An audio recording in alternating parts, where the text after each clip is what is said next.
irão se renovar se esperarmos no Senhor, esperarmos no Senhor.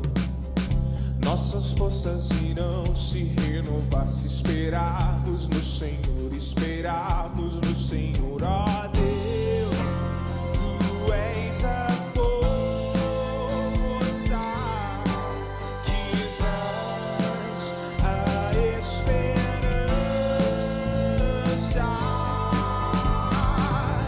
Pois só Tu és o eterno Deus, Tu és o eterno Deus, que nunca irá deixar Teus filhos.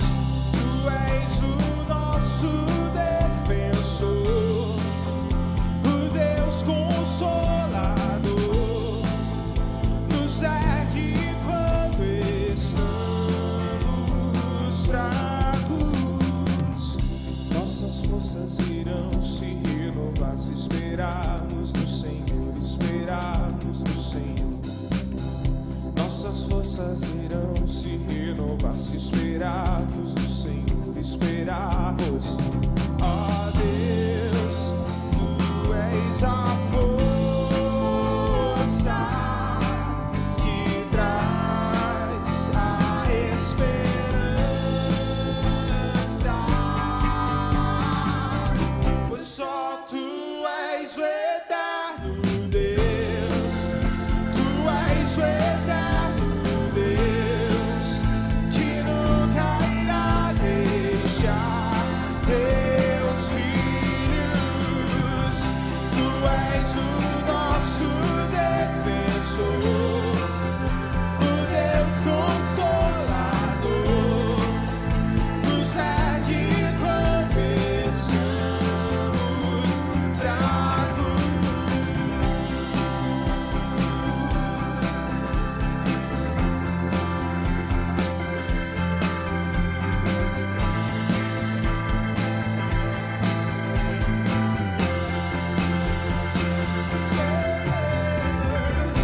Só Tu és o eterno Deus, Tu és o eterno Deus, Tu és o eterno Deus. Nossas forças irão se renovar se esperarmos no Senhor, esperarmos no Senhor. Nossas forças irão se renovar se esperarmos no Senhor, esperarmos no Senhor. Pois só Tu és o eterno Deus, Tu és o eterno Deus, que nunca irá deixar Teus filhos.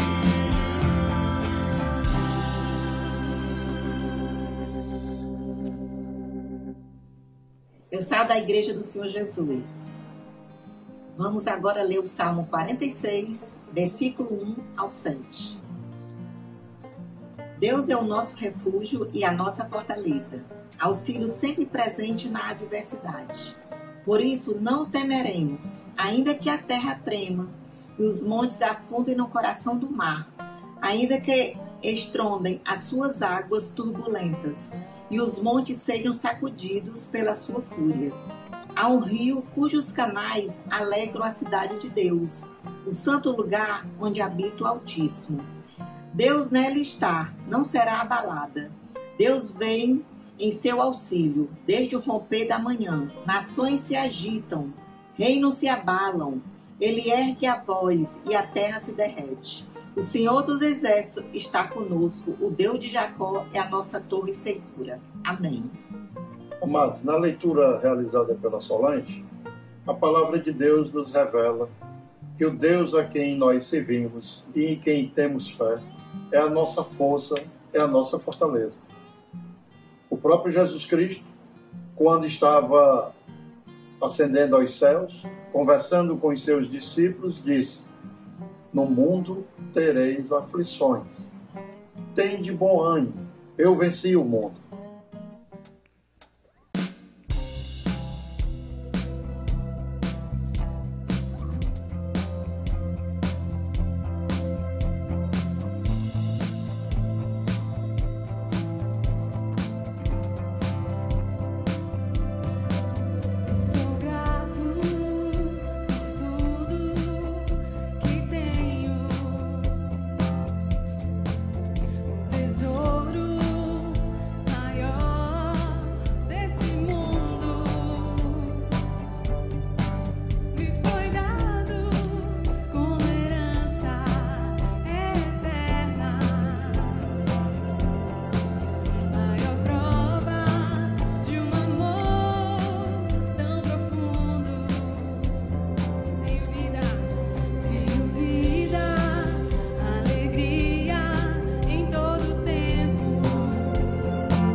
para nos salvar, Senhor.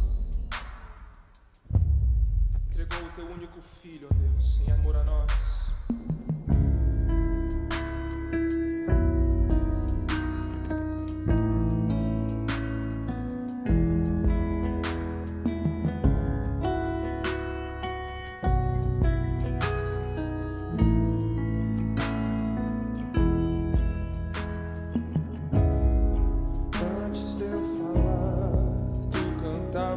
Sobre mim, tu tens sido tão, tão bom pra mim. Antes de eu respirar, sopraste tua vida em mim. Tu tens sido tão, tão bom pra mim. Impressionante, infinito, ousado amor de Deus, oh, que deixa as 99 só pra me encontrar. Não posso comprar nem merecer, mesmo assim se entregou. Oh, impressionante, infinito, ousado amor de Deus.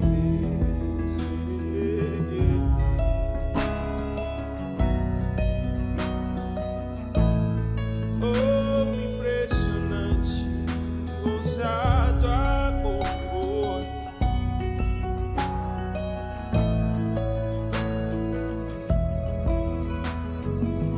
Inimigo eu fui, mas teu amor lutou por mim.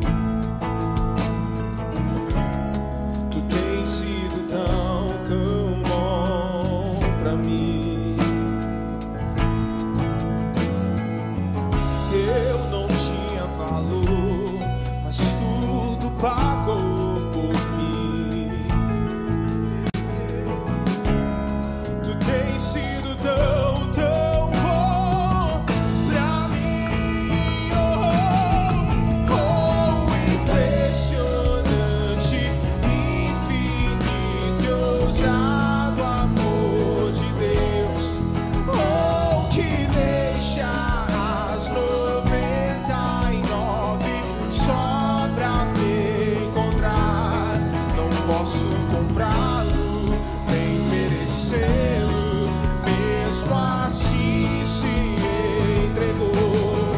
Oh, impressionante, infinito, ousado amor de Deus.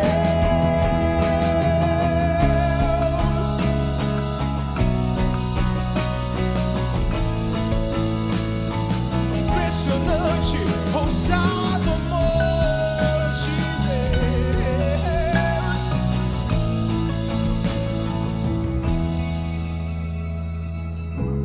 Traz-nos para as sombras, escala montanhas pra me encontrar. Derruba muralhas, destrói as mentiras pra me encontrar. Traz-nos para as sombras, escala montanhas pra me encontrar. Derruba muralhas, destrói as mentiras pra me encontrar.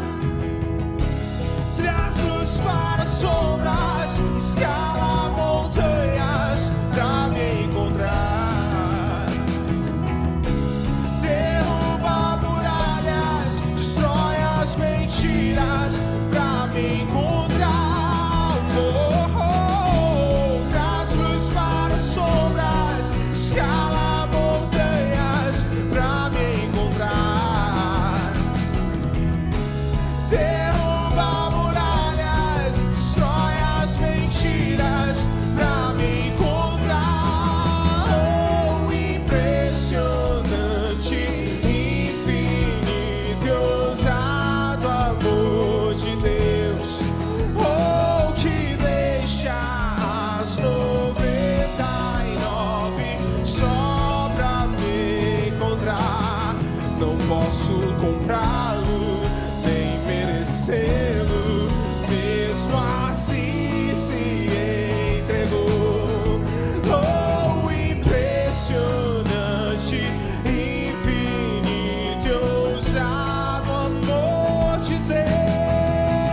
ousado amor de Deus.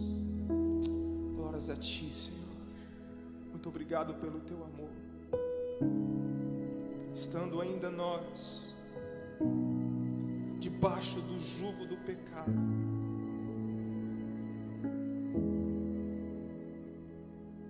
Tu destes o primeiro passo e nos amaste primeiro, Senhor, nos resgatando, portanto, das trevas para a Sua maravilhosa luz, nos dando uma nova vida, nos redimindo, nos lavando do nosso pecado, Senhor. A maior epidemia, a maior doença que o mundo poderia passar, na cruz, por meio das Tuas feridas e pisaduras, Tu nos saraste. Muito obrigado, Senhor, por esse impressionante e ousado amor, Deus. Te louvamos, Senhor, pois Tu se importa com Teu povo. Tu se importa com Teu povo. Ousado amor de Deus. Aleluia. Aleluia.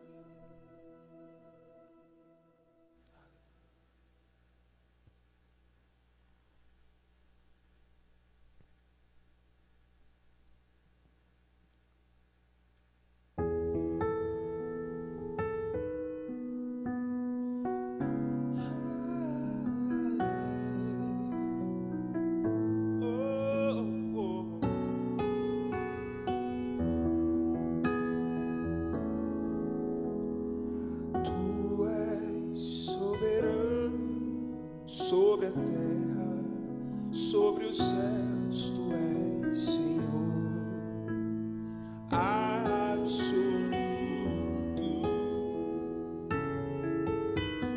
Tudo que existe e acontece, Tu sabes muito bem. Tu és tremendo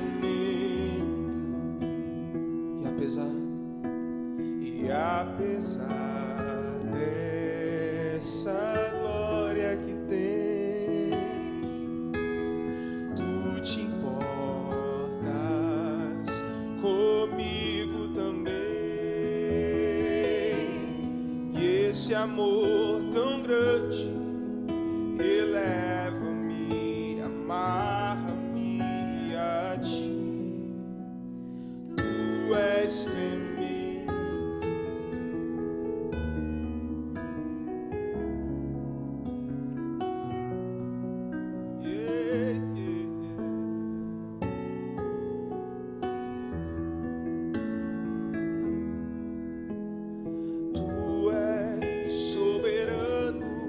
Sobre a terra, sobre os céus, Tu és Senhor absoluto.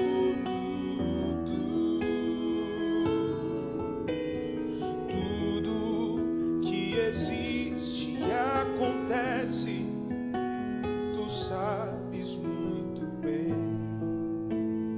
Tu és tremendo. E apesar dessa glória que tens, Tu te importas comigo também. E esse amor tão grande eleva-me, amarra-me a Ti. Tu és tremendo.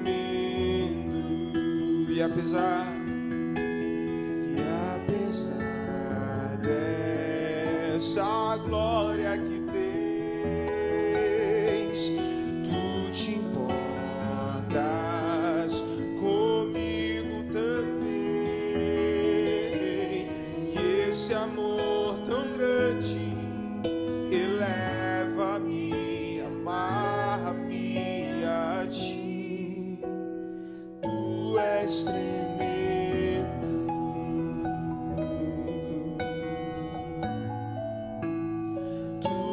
és tremendo.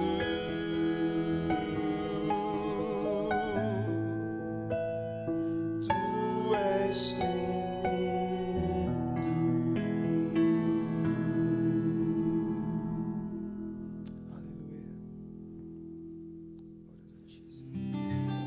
Olá, meus irmãos, meu nome é Jansen, minha esposa Raquel e meus filhos Davi e Daniel.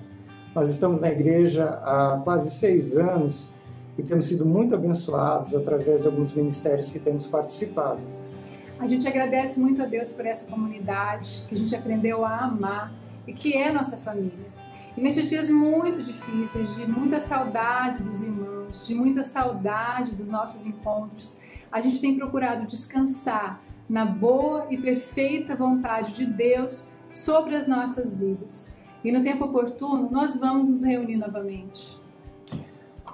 Lá em Romanos 8, 28, Paulo fala que Deus age em todas as coisas para o bem daqueles que o amam. Ele age em todas as coisas, nos dias difíceis e nos dias alegres. Vamos colocar para Ele o nosso anseio, a nossa dificuldade, a nossa esperança nas mãos do nosso Senhor. Ele vai trazer o refrigério para as nossas vidas. Enquanto isso, vamos ficar nas nossas casas, vamos proteger as nossas vidas e dos nossos queridos. Amém? Amém. Amém. Olá! Igreja, estamos com muita saudade de poder estarmos juntos, de poder estarmos compartilhando, vivenciando, louvando, adorando a palavra de Deus. Mas graças a Deus, nosso pastor, junto com algumas pessoas da igreja que têm ainda se disponibilizado para podermos ouvir da palavra, para podermos crescermos juntos na palavra de Deus. Eu queria agradecer muito por cada live, por cada palavra, por cada disposição de fazer da nossa quarentena um pouco mais leve diante de tudo que ocorre. Queremos estar também desafiando você para que nesse tempo possa estar cada vez mais perto do nosso Deus e que a gente possa estar saindo de tudo isso mais fortalecidos e que já estaremos juntos celebrando o amor do nosso Deus, louvando juntos na nossa igreja e dando aquele abraço apertado nos nossos amigos. Um beijo bem grande da nossa família para vocês e tudo isso vai passar, estaremos juntos. Beijo! Olá, meus irmãos, tudo bem com vocês? Espero que esteja tudo bem na casa de vocês. A gente assiste esse vídeo e a gente fica com o nosso coração saudoso mesmo. São muitas coisas que a gente vive aqui aos domingos e às quartas-feiras, quando nós nos reunimos aqui no auditório. Mas esse momento agora é o tempo de você ficar em casa, com a sua família, se cuidando. E por falar em momento, nós temos esse tempo agora para falar sobre 2 coisas. O primeiro é uma mensagem para você que é membro da Nova Jerusalém, para você que faz parte dessa comunidade. Você está vendo aqui embaixo, do lado direito, você está vendo a conta da igreja, para você fazer o seu dízimo e fazer a sua oferta, né? Entregar o seu dízimo e a sua oferta. A gente não está se reunindo presencialmente, mas a gente tem falado isso várias e várias vezes. A gente como igreja continua trabalhando, continua se envolvendo com a missão de Deus, aquilo que Deus quer fazer através da nossa comunidade. Então, se você é membro da Nova Jerusalém, essa mensagem é para você. Aqui está a conta, aqui estão as informações que você precisa para você continuar sendo dizimista aqui da sua comunidade. E aqui do lado esquerdo, o QR Code para você escanear e os dados da conta para você continuar envolvido também com esse projeto das cestas básicas. A gente tem abençoado muitas famílias, nós estamos entrando no 3º lote, você vai vendo informativo agora. Então, se você quiser fazer a sua transferência, você pode também fazer através do boleto, está aqui a conta, tá certo? Então fica essa mensagem ao seu coração, esse envolvimento como igreja, tanto através do dízimo, como a campanha da Cesta Solidária. Deus te abençoe.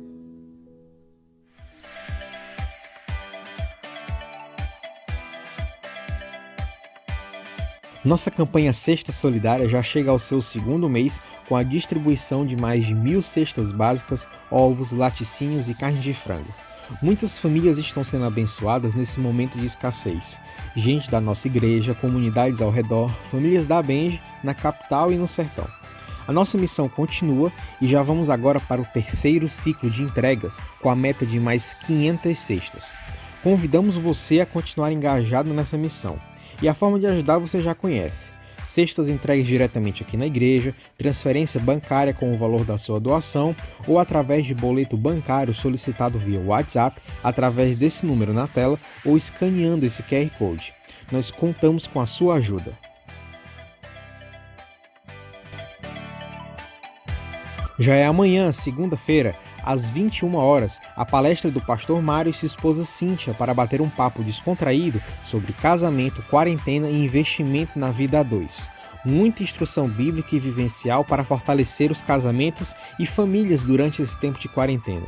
Então anota aí, amanhã, segunda-feira, às 9 horas da noite, no canal do YouTube da igreja. Nosso pastor e sua esposa esperam por vocês. Tenham todos uma incrível semana e até a próxima. Bendito seja o Deus e Pai de nosso Senhor Jesus Cristo, Pai das misericórdias e Deus de toda consolação, que nos consola em todas as nossas tribulações, para que, com a consolação que recebemos de Deus, possamos consolar os que estão passando por tribulações. Essa é a palavra do apóstolo Paulo na sua segunda carta aos Coríntios, no capítulo 1, versículo 7, que nos convida, através do consolo que nós recebemos de Jesus Cristo, nos convida a consolar também aqueles que estão padecendo por tribulações, tristezas, nesse momento. Queridos, talvez você conheça alguém da sua família ou próximo a você, que neste momento está enfrentando o luto, porque perdeu alguém para essa doença, coronavírus, ou talvez por uma outra enfermidade. Nesse momento eu gostaria de convidar a todos para orarmos pelas famílias que estão enlutadas. Em especial, quero também orar pela vida da Ticiane Revoredo e do seu marido Carlos. São irmãos e amigos nossos que hoje atualmente estão morando em Natal. Eles tiveram a graça de Deus de ganhar um filho há 2 dias atrás. Mas, pelos mistérios de Deus, mistérios esses que nós não compreendemos, aprove ao Senhor levar o seu filho ontem. Quero orar pela vida da Ticiane Revoredo e do Carlos, que estão enlutados neste momento, e pela família de tantos outros. Feche os seus olhos nesse momento agora e juntos nós vamos orar, pedindo a Jesus Cristo que realize o milagre da consolação. Pai, em nome de Jesus, nos unimos agora em oração em favor de todas as famílias que estão enlutadas neste momento. Pai, essa dor que penetra no fundo do nosso coração e nos faz sofrer tanto, nós suplicamos agora pela intervenção sobrenatural de Jesus Cristo, com a realização do milagre da consolação para as vidas de todos que estão sofrendo nesse momento. Em nome de Jesus, faz o que nós não podemos fazer. Faz o que Tu podes fazer por essas famílias. Que as nossas palavras são incapazes de alcançar os corações de todos. Em nome de Jesus. Traz consolo, Senhor, traz conforto, alento para as nossas vidas.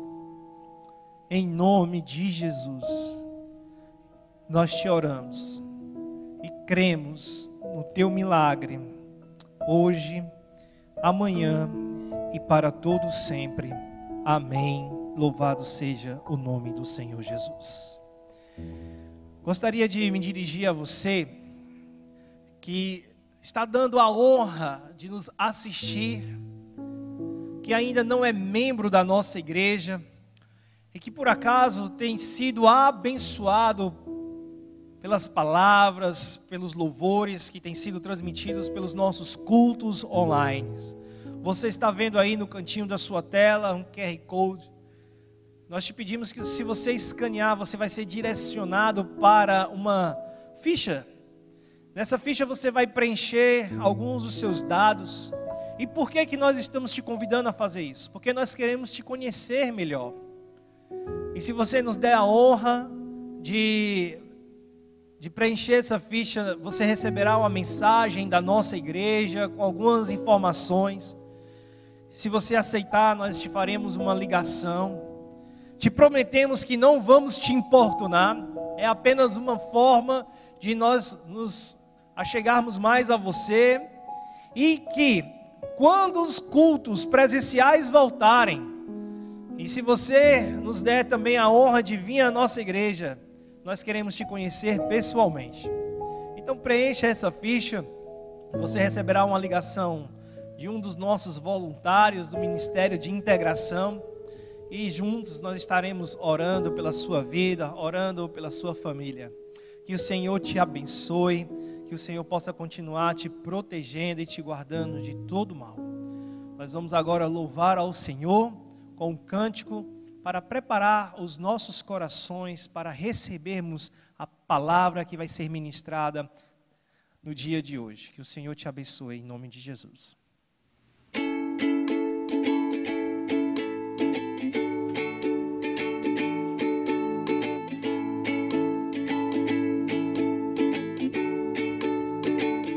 Seria tão bom se o que a gente fala fosse pura compaixão, amor, cuidado e zelo por aquele nosso irmão. Seria tão bom se conhecer a Deus fosse mais que religião, fosse amor e obediência pelo autor da criação. Seria tão bom parar na estrada e se acostumar, além das palavras, querer ajudar, chegar bem mais perto e sem escolher, fazer o que é certo, cuidar e acolher. Ah, Pai, faz de mim alguém parecido contigo, e então transforma o meu eu e esse jeito de ser tão altivo. Quero me parecer contigo, quero me parecer contigo. Seria tão bom se conhecer a Deus fosse mais que religião, fosse amor e obediência pelo autor da criação. Seria tão bom parar na estrada e se acostumar, e além das palavras, querer ajudar, chegar bem mais perto e sem escolher, fazer o que é certo, cuidar e acolher, cuidar e acolher.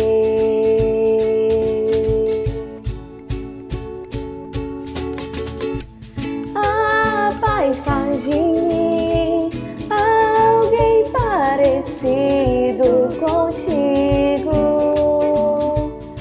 e então transforma o meu eu e esse jeito de ser tão altivo. Quero me parecer contigo,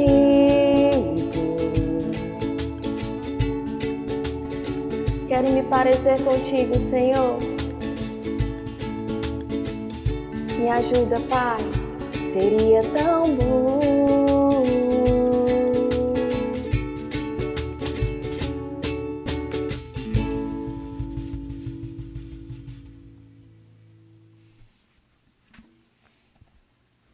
Olá, gente, tudo bem? Que bom podermos estar juntos ainda aqui pelo vídeo.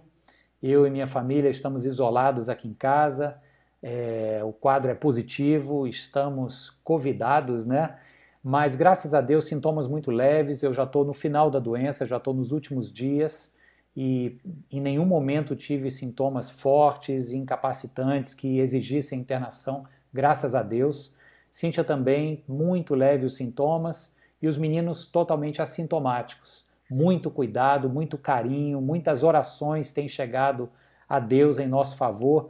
Isso enche o nosso coração de alegria, de gratidão mesmo. Então, uma palavra primeira de gratidão, uma palavra também de reconhecimento à nossa equipe, né, voluntária, que está aí fiel, trabalhando para que o culto continue sendo transmitido ao vivo, nos horários de sempre, com muita excelência e, ao mesmo tempo, simplicidade, porque o que a gente quer é poder segurarmos juntos um na mão do outro e ir caminhando sob a instrução da palavra e tendo esse momento tão bonito, gostoso que a gente teve agora de louvor. Diante disso, eu quero dizer algo que tem me chegado à compreensão de forma muito singela, assim, muito legal a gente perceber que a ausência física do pastor da igreja não impede a igreja de continuar presente na vida, né? Eu não estou presente fisicamente, mas a igreja continua presente nas nossas vidas, seja através dessas transmissões, mas acima de tudo através da sua missão. Continuamos atendendo às mesas de famílias que estão com dificuldades. Você já viu aí os números e a empolgação dessa comunidade em distribuir alimentos, em fazer suas doações. É uma igreja que continua também prezando pelo ensino virtual, mais real, né? O virtual não é menos real, o virtual é diferente de presencial, mas é tão real quanto. E nós estamos com a classe de novos membros acontecendo. Muito em breve abriremos novas classes da Escola Bíblica para que a igreja continue assim, apesar da minha ausência física, mas a igreja continua presente nas suas diversas formas voluntárias e eficientes, porque é o Espírito de Deus que nos move para continuar em missão. Então, glória a Deus por isso. Queridos, o texto que Deus colocou em meu coração para pregar hoje tem a ver um pouco sobre essa percepção de que o líder da igreja pode não estar lá presente, mas a igreja é muito maior do que esse líder humano e continua caminhando. E me fez refletir num momento da história do povo de Israel, lá atrás, logo depois do cativeiro babilônico, que eu queria ler com você a história de Neemias, um momento em que uma grande crise havia se abatido sobre o povo, mas agora Neemias está no meio de algumas fases importantes onde essa história está virando. É como se o povo estivesse num lugar que não lhe pertencia, o cativeiro babilônico. A partir do que acontece pós-cativeiro babilônico, sob a direção do Império Persa, Neemias vai empreender uma nova fase. Quem sabe nós também não estamos próximos dessa nova fase, de começarmos a sair um pouco. Ainda estamos de lockdown, essa é a verdade, tem que ficar em casa. Mas a gente pode hoje talvez antecipar como será quando essas fases em que talvez os governos venham a liberar, alguns lugares do mundo já estão sendo liberadas, como agir, o que fazer e onde a igreja do Senhor Jesus entra em tudo isso. Quero ler então com você o capítulo 4 do texto de Neemias, está lá no Antigo Testamento. Eu vou ler dos versos de 1 a 15, diz assim a palavra de Deus. Quando Sambalate soube que estávamos construindo o muro, ficou furioso. Ridicularizou os judeus e, na presença de seus compatriotas e dos poderosos de Samaria, disse: o que aqueles frágeis judeus estão fazendo? Será que vão restaurar o seu muro? Irão oferecer sacrifícios? Irão terminar a obra num só dia? Será que vão conseguir ressuscitar pedras de construção daqueles montes de entulho e de pedras queimadas?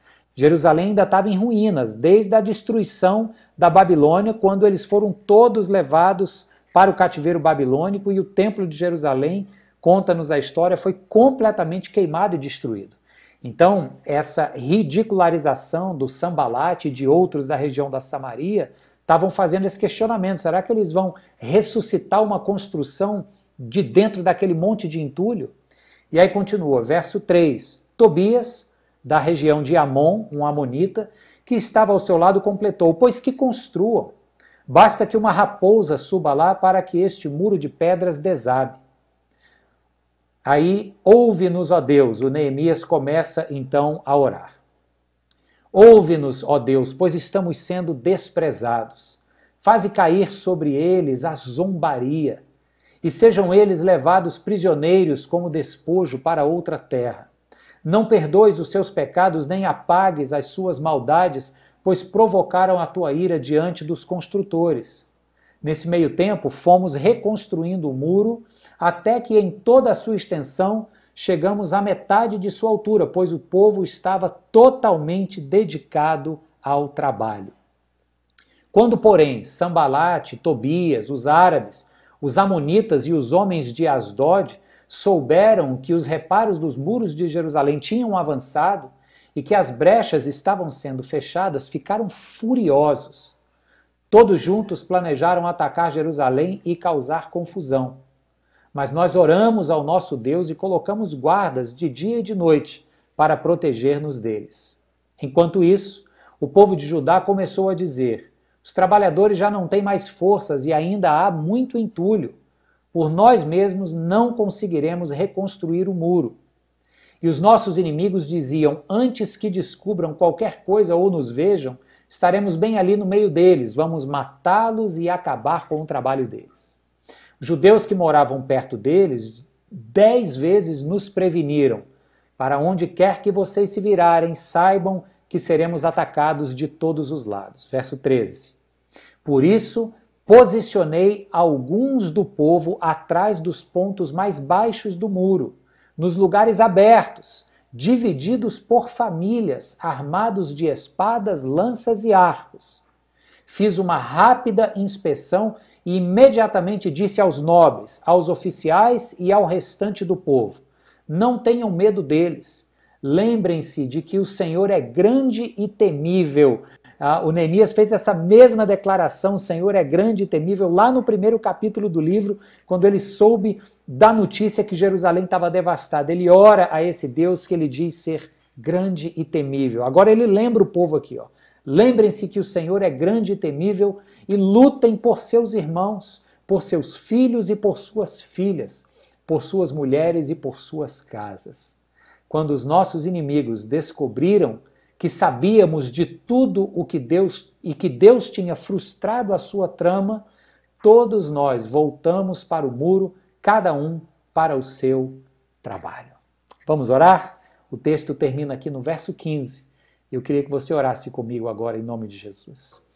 Pai amado, nós queremos louvar o teu nome por esse tempo de culto, por essa palavra que vai ser ministrada agora, pelo texto lido, e oramos para que teu Espírito inspire a nossa mente, nos dê clareza nas ideias e nos dê facilidade na compreensão.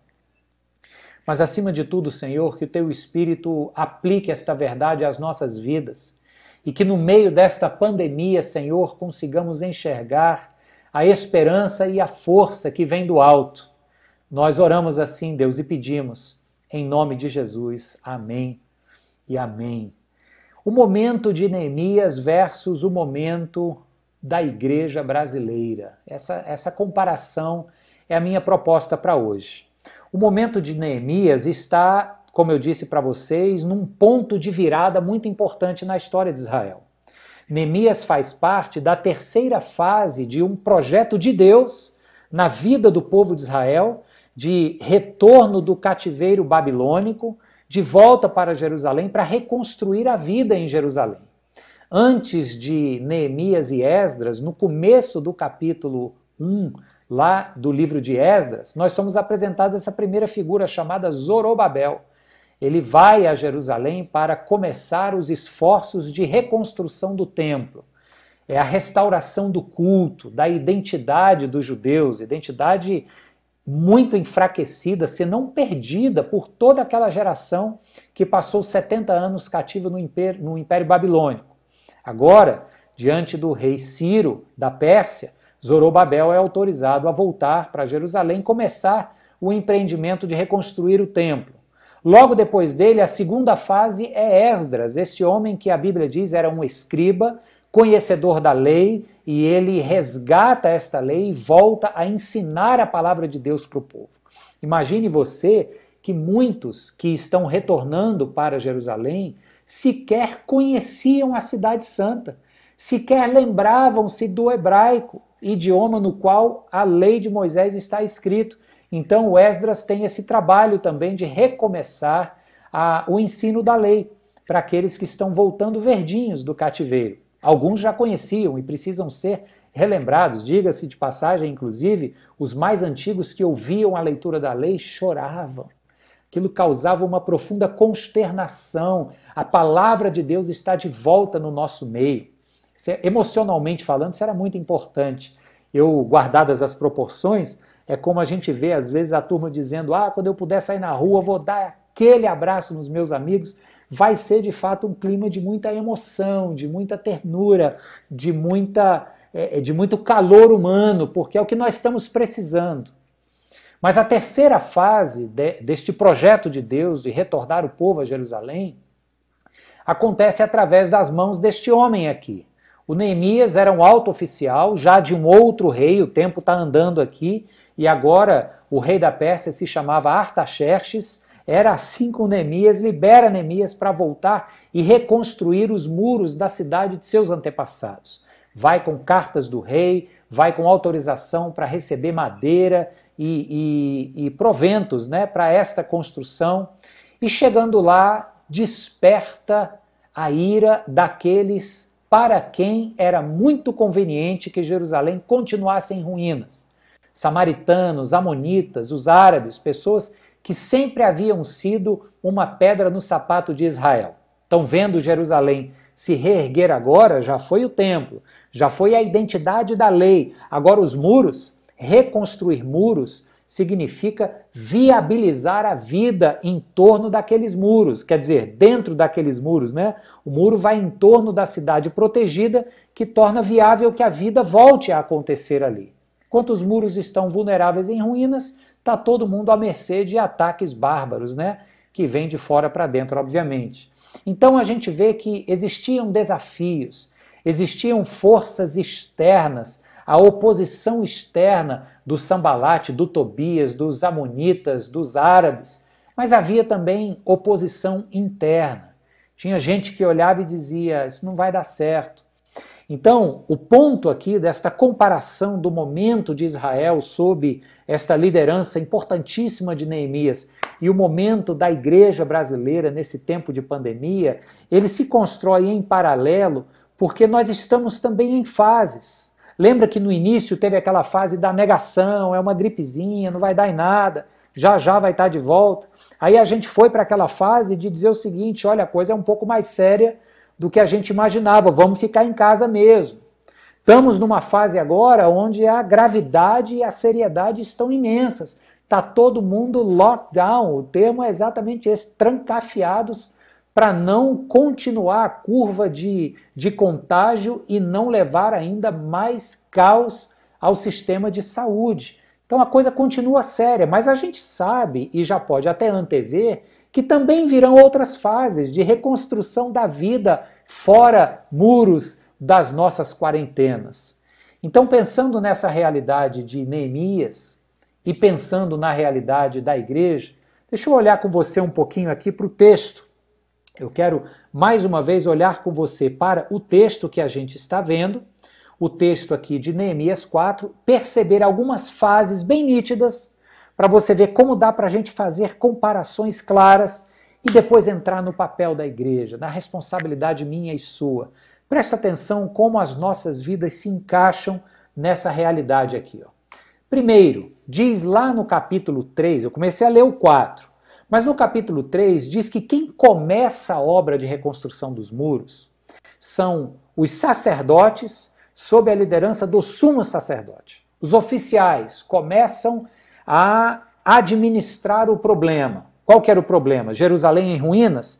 Vamos administrar aqui o problema. Eles começam a reconstruir uma porta no muro, um lugar importantíssimo chamado Porta das Ovelhas, onde tradicionalmente se entrava com as ovelhas que seriam lavadas nos tanques de águas e ali levados ao templo para o sacrifício. Hoje essa porta está lá no templo, nos muros de Jerusalém, chamada Porta dos Leões. Tem vários acontecimentos históricos.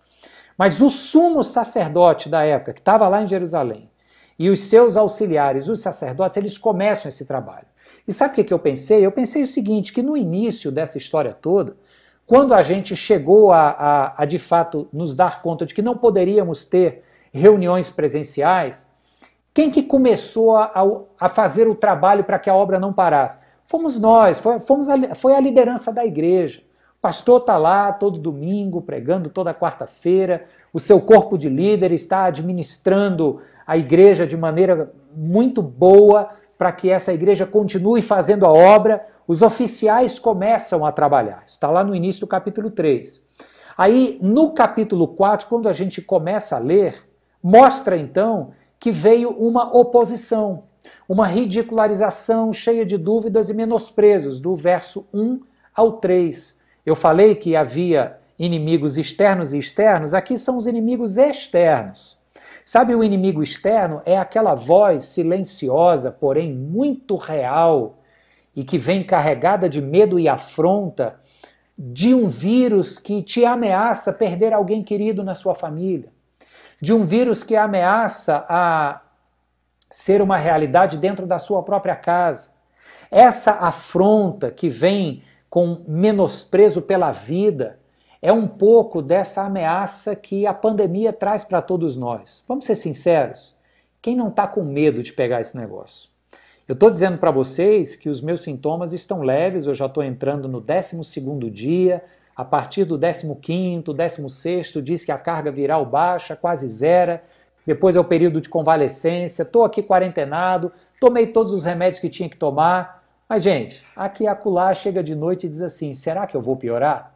Será que eu vou precisar ir para um hospital que não vai ter leito para me receber? E se tiver leito para receber, pode contar com médicos que não estão tão capacitados para estar num ambiente de cuidados intensivos, porque abriu leito intensivo para todo lado. Então esse tipo de medo chega na gente, menospreza a nossa fé. Então do verso 1 ao 3 vem essa oposição não velada, mas escrachada de fora para dentro, de uma ameaça muito real, que nos coloca nesse contexto de medo, de angústia. Minha mãe tem uma certa idade, também está com esse negócio, mas ela já saiu, já está com mais de 20 dias, graças a Deus, está boa, está cuidando desse período de convalescência. Mas essa é a realidade. Aí o que é que Neemias faz? Os versos seguintes, do 4 ao 6, a narrativa do texto de Neemias nos apresenta um binômio muito importante. Os versos 4 e 5 diz que Neemias ora. E diz assim, que toda essa zombaria que está vindo de fora para dentro, de lá para cá, Senhor, que volte para eles. Deus, que essa ridicularização que eles estão fazendo sobre nós, que caia sobre a cabeça deles. Deus, não perdoe o pecado deles, faça com que eles sejam expulsos de sua terra.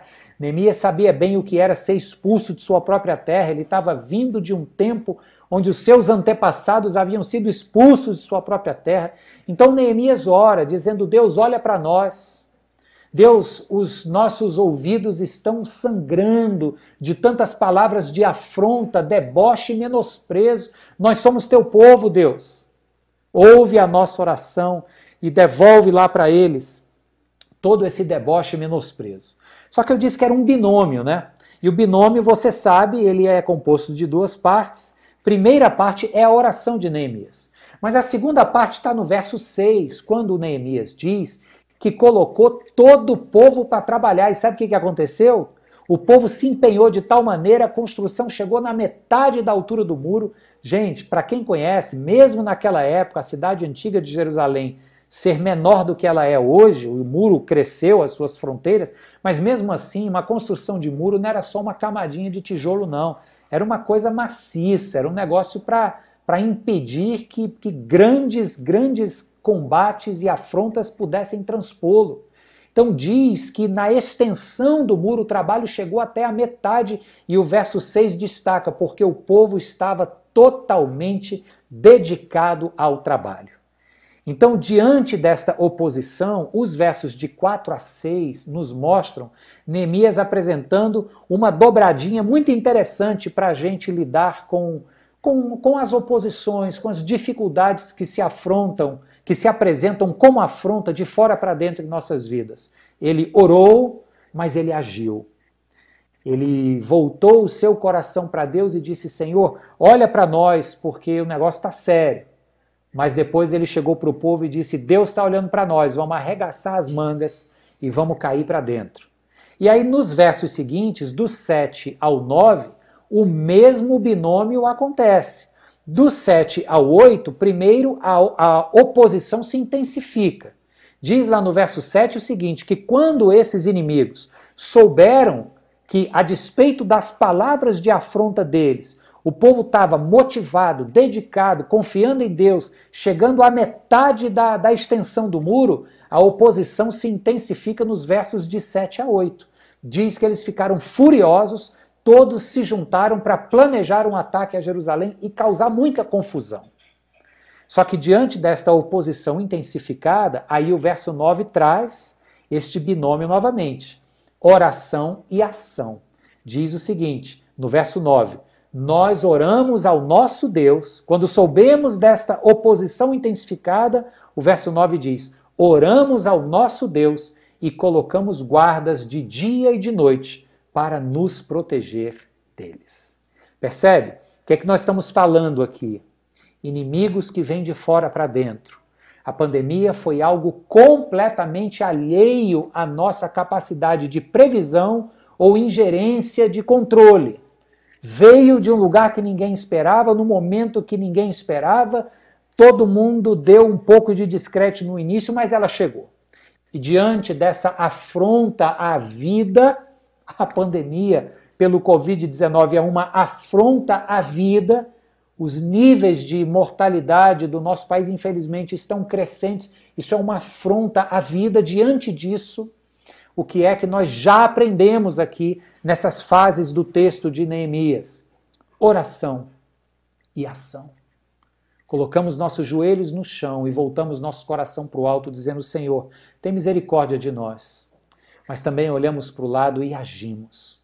E agimos primeiro num sentido inteligente, ficando em casa, evitando de espalhar, evitando de sermos contagiadores ou contagiados que irão contagiar mais à frente e com isso contribuindo para um colapso no sistema de saúde.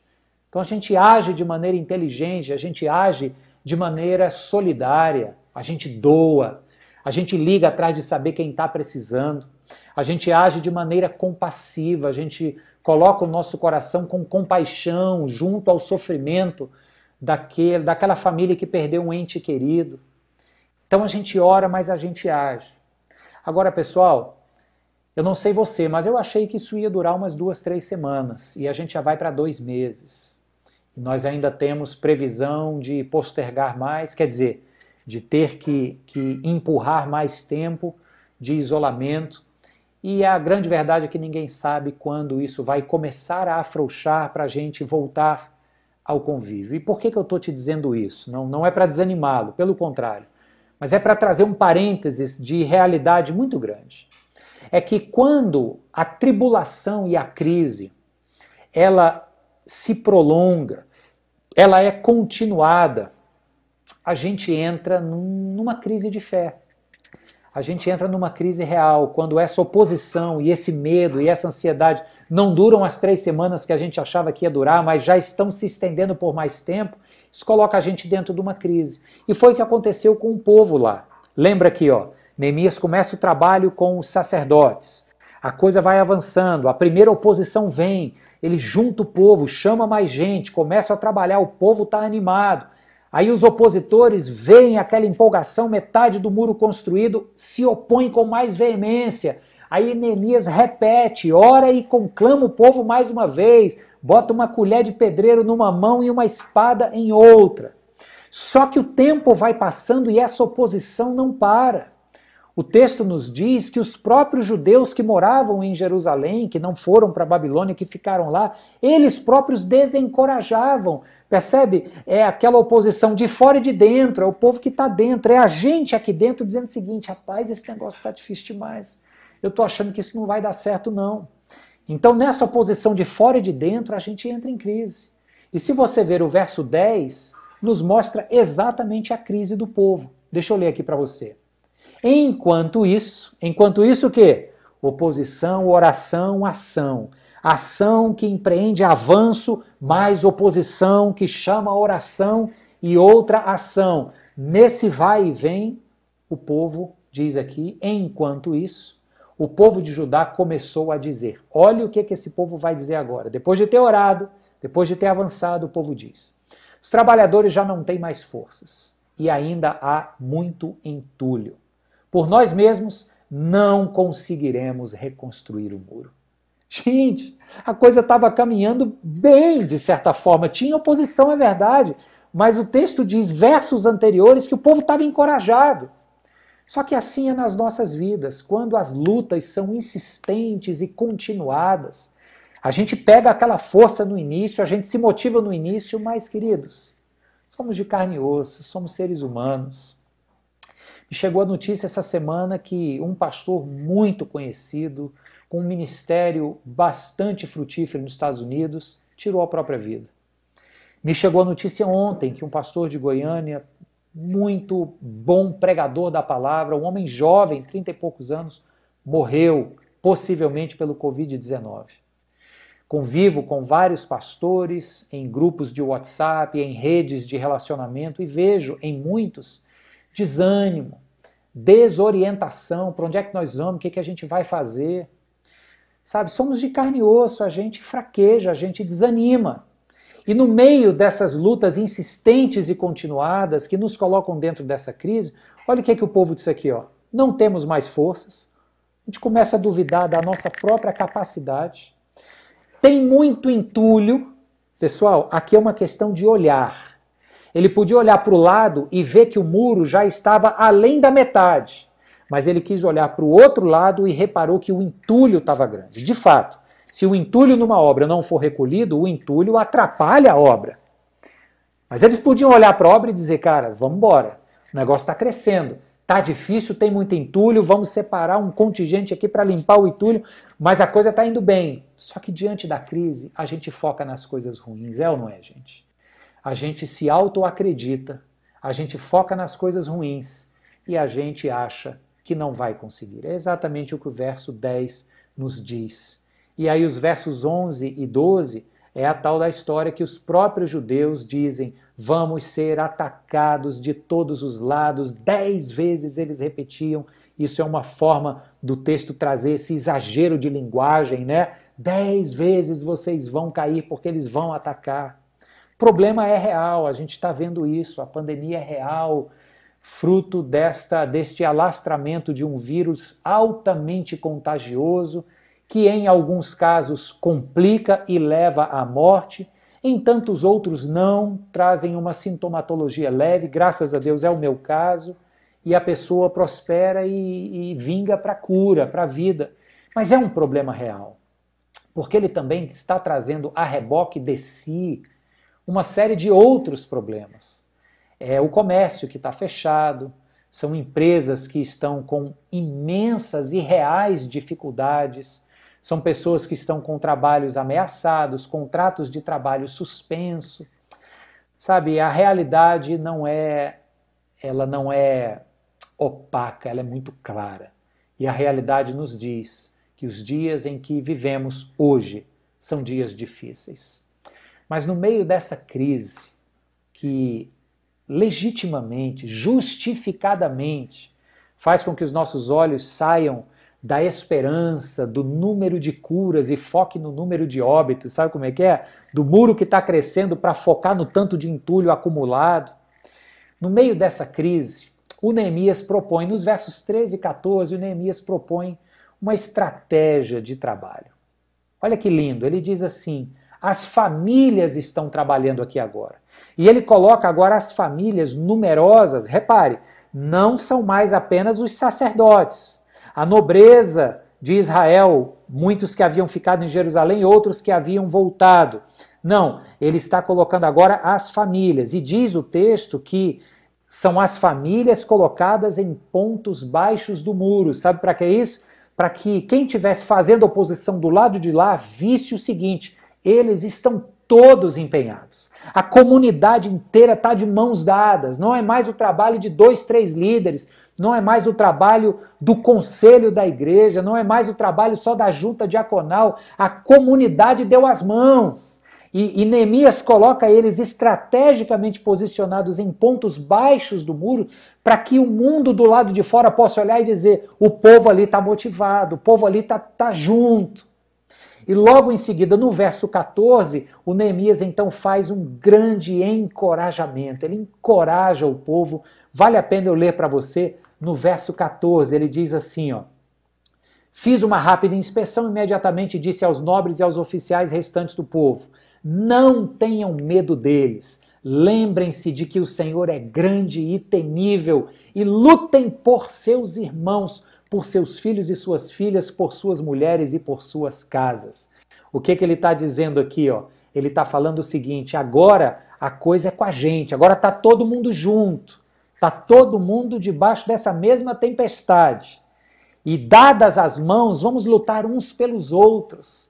O alvo agora do nosso socorro não é apenas mais a autopreservação da própria saúde ou do próprio mantimento. Todos juntos a gente se dá as mãos, e o Neemias diz o seguinte: lutem pelos seus, lutem pelas suas casas, lutem pela comunidade. É aí onde entra comparativamente a presença da igreja. É essa igreja que começou esse momento difícil olhando meio que para a comunidade e dizendo: ok, e agora vamos fazer o quê? E aí prontamente a liderança da comunidade responde: nós estamos aqui para isso. Em nenhum momento os pastores da igreja faltaram em entrar na sua casa através do seu smartphone ou da sua televisão, do YouTube ou do Instagram, para te trazer ensinamentos, encorajamento, palavras de esperança vindas do Evangelho de nosso Senhor Jesus Cristo. Em nenhum momento o conselho da igreja deixou de se preocupar, de olhar para as finanças, de administrar o corpo, a organização, de bolar estratégias. A junta diaconal em nenhum momento negou o seu trabalho de servir e está até agora, já vamos para mais de 1.000 cestas básicas distribuídas. Mas isso foi no início. A liderança junta. Lembra que o Neemias falou que o sumo sacerdote e os sacerdotes e os nobres começaram o trabalho? A gente começou. Só que agora, pessoal, o tempo passou, já entrou em crise, já estamos saindo da crise e o encorajamento vem para nós agora. São as famílias da igreja, é a igreja do Senhor, a grande família de Cristo, o corpo de Cristo. Não é mais a instituição que precisa alocar recursos do seu caixa. Isso continua acontecendo porque a cesta básica custa dinheiro. Você doa, a gente administra e compra as cestas. Mas não é apenas mais a instituição, agora é o organismo. Não é mais a organização apenas, ela apenas oferece agora a estrutura favorável para que este organismo vivo chamado Corpo de Cristo continue esta ação. E sabe o que eu gosto mais de ver acontecendo? É que assim, como eu falei e repito, ainda que a presença do pastor não esteja fisicamente nesta ação prática, a igreja não deixou de estar presente na sua ação prática. Eu me lembro muito de um livro do pastor Eugene Peterson, muito precioso, chamado, o título dele já diz tudo, o título do livro chama-se O Pastor Desnecessário. Eu estou aqui em casa, gente. Estou evitando de sair o máximo, a não ser para fazer exame. Entende? Desnecessariedade do líder. Sabe por quê?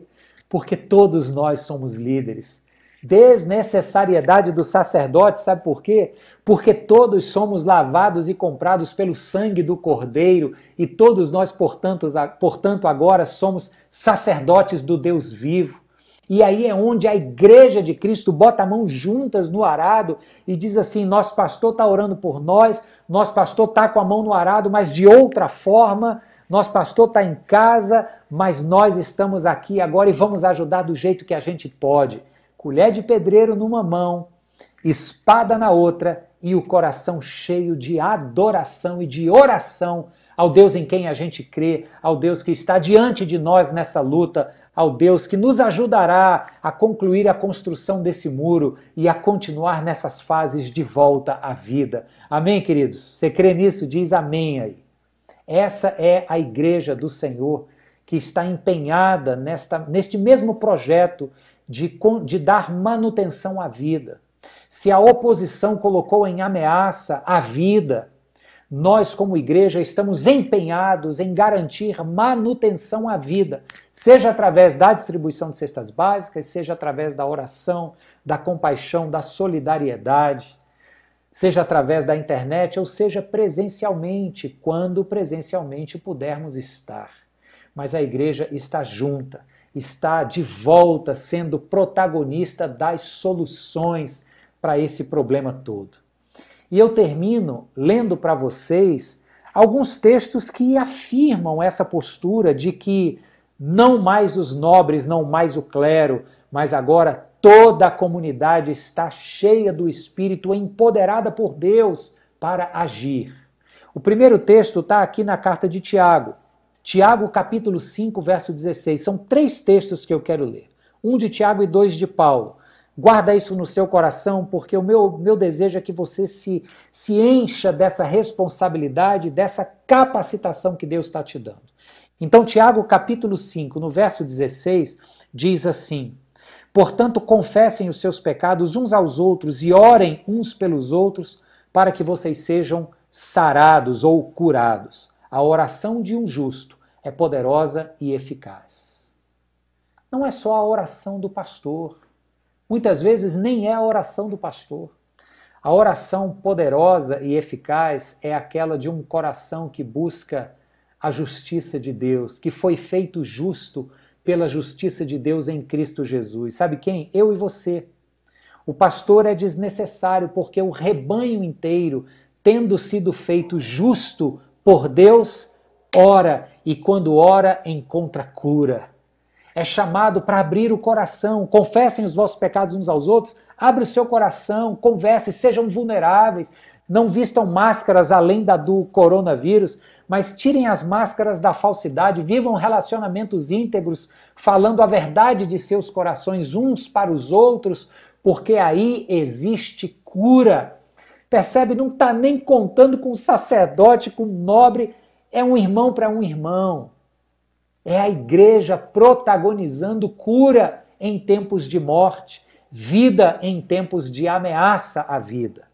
O segundo texto está em Gálatas, no capítulo 6, verso 2. Diz assim o apóstolo Paulo: levem os fardos pesados uns dos outros. Levem os fardos pesados uns dos outros. Já podia parar aqui, né? Mas ele continua: e assim cumpram a lei de Cristo. Paulo está dizendo o seguinte, olha, é fato que todos nós teremos fardos pesados na vida. Tem gente que está lidando com essa doença de maneira apavorada, desproporcionalmente apavorada. Mas é o jeito da pessoa fazer o quê?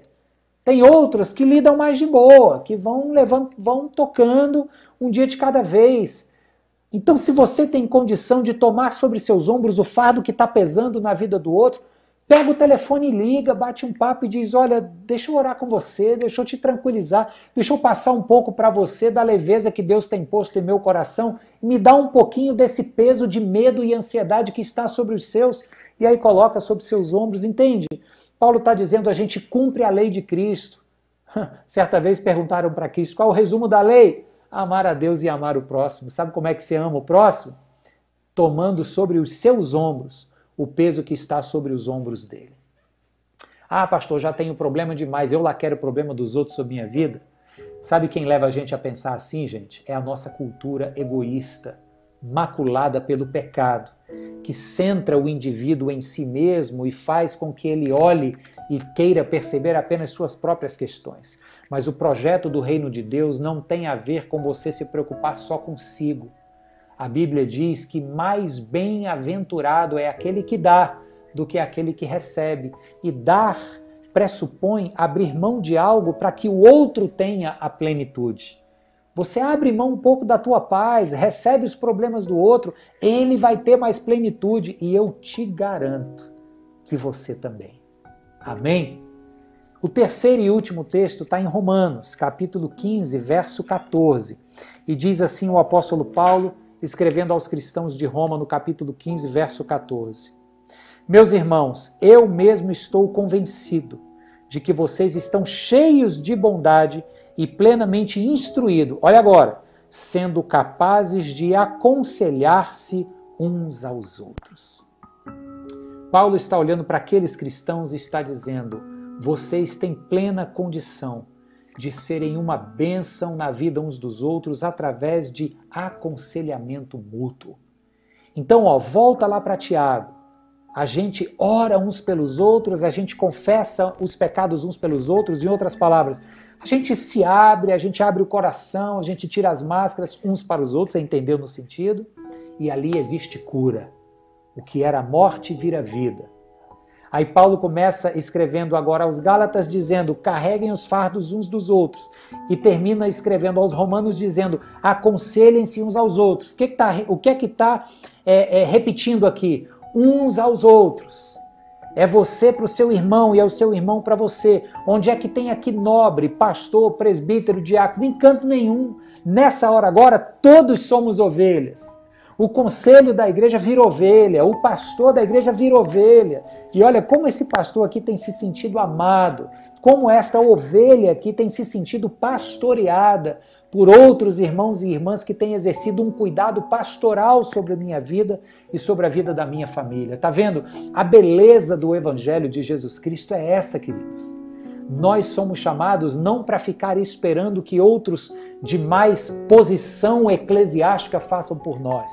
Somos chamados para unir as forças, para chegar na parte baixa do muro, lugar de vulnerabilidade, lugar de exposição, mas dar a cara e dizer o seguinte: nós estamos juntos.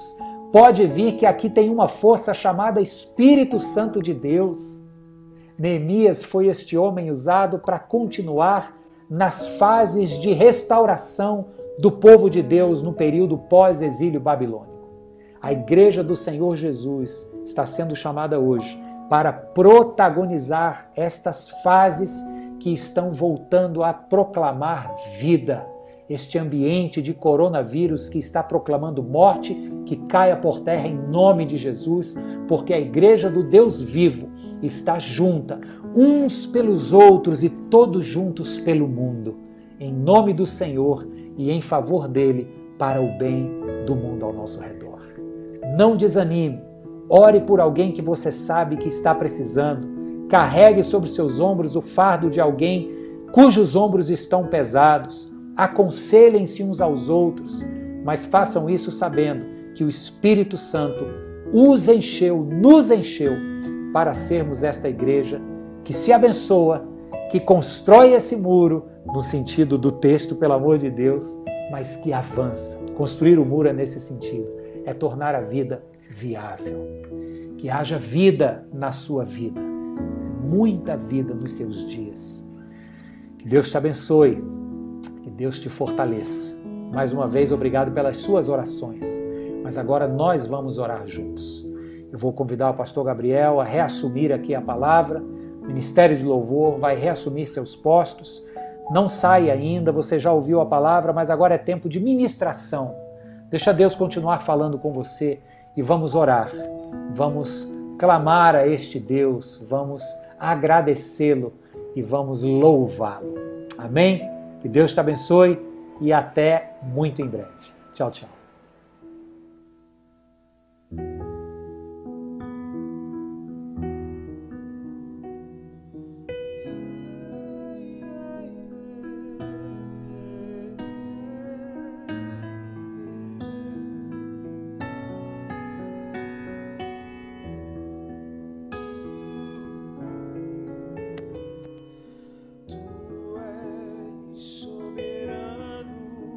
sobre a terra, sobre os céus, tu és Senhor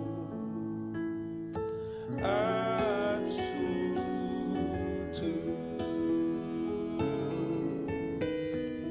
Tudo que existe e acontece, tu sabes muito bem. Tu és tremendo e apesar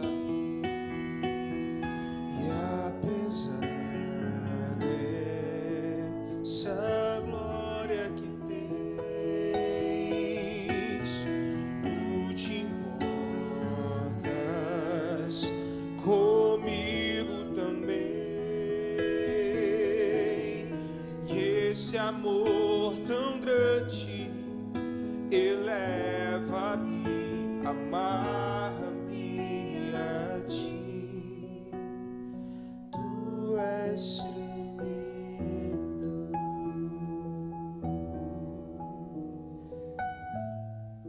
Senhor, nós te agradecemos pela palavra que foi pregada, que alcançou os nossos corações e que nos ensina, Senhor Deus, e nos mostra qual é a missão da igreja do Senhor Jesus. Levar amor, levar a tua palavra, levar, Senhor Deus, consolo a todos quanto necessitam. Que tenhamos, ó Pai, verdadeiramente um espírito, Senhor Deus, de unidade, de amor cristão, de entrega ao próximo, que verdadeiramente estejamos juntos e que exista em nós uma disposição real de amar a Deus acima de todas as coisas e amar ao próximo como a nós mesmos. Em nome de Jesus, para a glória dele nós oramos. Amém. Aleluia. Nós já estamos encerrando a transmissão do nosso culto, mas gostaríamos de lembrar a todos vocês que amanhã às 21 horas teremos a live com o pastor Mário e a sua esposa Cíntia, onde eles estarão trazendo uma palavra bem descontraída para os casais, para as famílias. Então você é nosso convidado para acessar amanhã o canal da nossa igreja às 21 horas e participar desse momento. Que o amor de Deus, nosso Pai, a graça salvadora de Jesus, as consolações do Espírito Santo estejam conosco hoje, amanhã e para todos sempre. Amém. Louvado seja o nome do Senhor Jesus. Senhor, te abençoe.